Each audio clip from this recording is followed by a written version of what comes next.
Hey guys, D-Man here, and today I'm reviewing Netflix's new Disenchantment, I think it's called, if I'm not mistaken.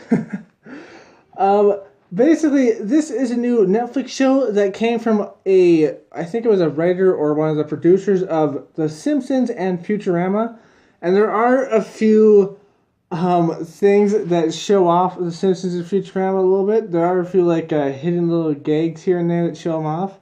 So you can definitely tell that he used to work on those things. It's not really a Futurama style, it's more like a Simpsons style of art.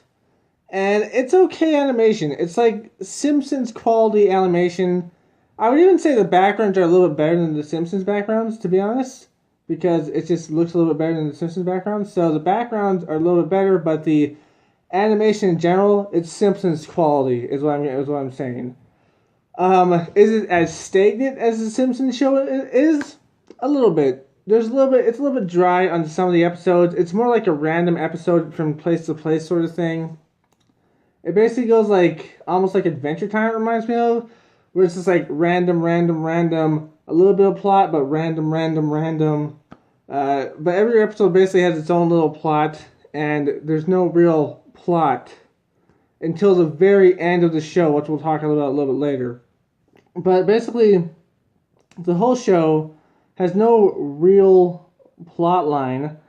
At first, it's about her not wanting to get married, and then Alpha shows up, and the demon shows up, and we don't really get a plot line for the demon yet. All we know is that two bad guys sent him, I guess, and he's turned into kind of a good guy. He's turned to kind of like an anti-hero almost. He's still bad, but he's still good at the same time. Alpha shows up, and he just wanted to leave his place because he was so bored of it. He's just like, I don't like doing this anymore, so I'm just going to leave, and plus everybody wanted to kill him. Alpha's probably my favorite on this, and at the end, they kill him off. But, that's a spoiler. This is a spoiler review, by the way. Spoilers! So at the end, they do kill him off, sadly. But I think he's going to come back because there's a plot line where he has a different mother. We don't know who it is. I'm assuming that it's a human, actually, but I don't know. Maybe it's something else completely. But I'm assuming it's a human. So he has a different mother than an elf, so he's not pure elf. And it's a little bit weird because now we're just like, who's Elf's mother and stuff like that? We don't know, but then he dies, and we're just like, oh, now he's dead. But then his body falls into the ocean, so he could come back because they already bought someone back from like a statuist person. She was turned into a statue, and then they brought her back. So maybe Elfie's gonna come back. And at the okay, so this is like the spoilers for the end, by the way. So this is the best part. All in all, like the last two episodes is the best part, where we go see Elf's family again. We almost find out about Elf. And then at the very end, we have like this whole ruckus with the kingdom. Basically, the whole kingdom turns into stone. And there was another kingdom that got turned into stone as well. But the whole kingdom turns to stone because the evil mother turns them into stone. Except for the king. I'm assuming his son, his other wife, because his other wife got brought back to life. So this whole plot line is leading up to something really good, and I want to watch the second season and review it because it seems like it's leading up to something really good. But yeah, like Elfie's body disappears. Bean goes with her evil mom that she doesn't know is evil yet, but she probably will. And it seems like she might be a witch or something. It seems like she might have a magical destiny. I don't know for sure. Yeah, she is just kind of gone. She's just kind of like, who knows where she is, right? But it's very interesting to see. It's very interesting to see. Her father is left without being stoned, and I'm guessing he's going to go after her. She's gone with her evil mom that she doesn't know is evil yet. Elfie is assumed dead. I'm assuming they're going to bring him back. I'm assuming that. And maybe they'll even bring him back in like an adult human body. I don't know for sure, but they're going to bring him back. I'm for sure of that because he's like the best character in the whole show. And then there's the demon guy. I think his name was Diablo or something like that. Diablo? I don't know, something like that. I think it was DB or something. Diablo.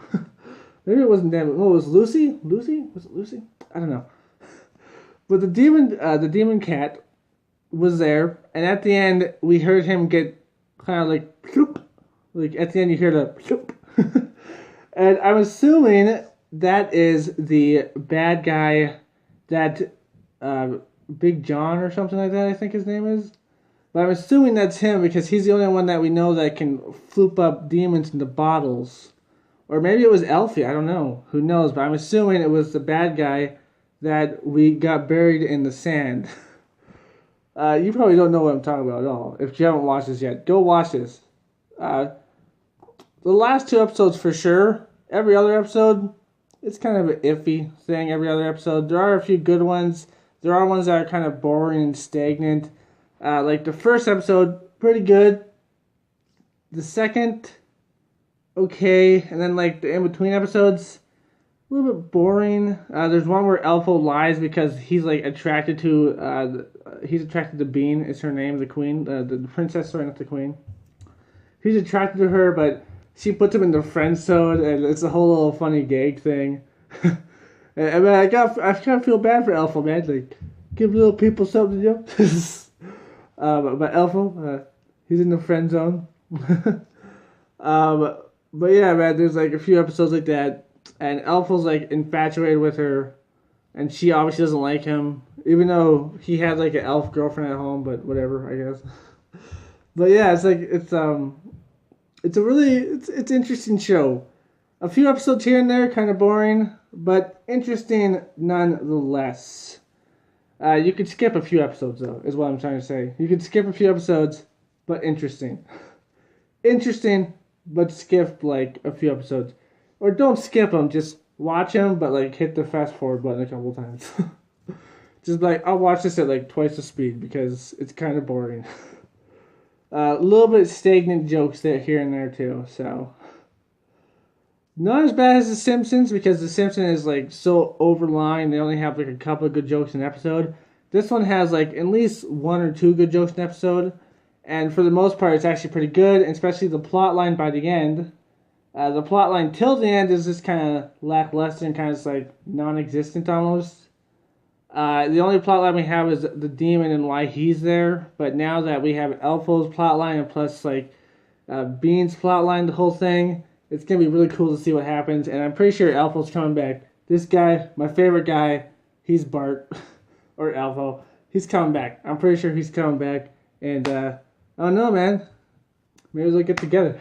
But anyways, that's my review on this Netflix exclusive show. Hope you liked it. If you did, like, comment, subscribe, share, and as always, friends, stay sane. Peace. Hey guys, D-Man here. Just saying... Hope you liked this video. If you did, like, comment, subscribe, and share, and all that nonsense. But anyways, I hope you have a good day, because, you know, the video's over. And I hope you watch more videos. Go ahead and click these videos, or click subscribe, you know. See ya.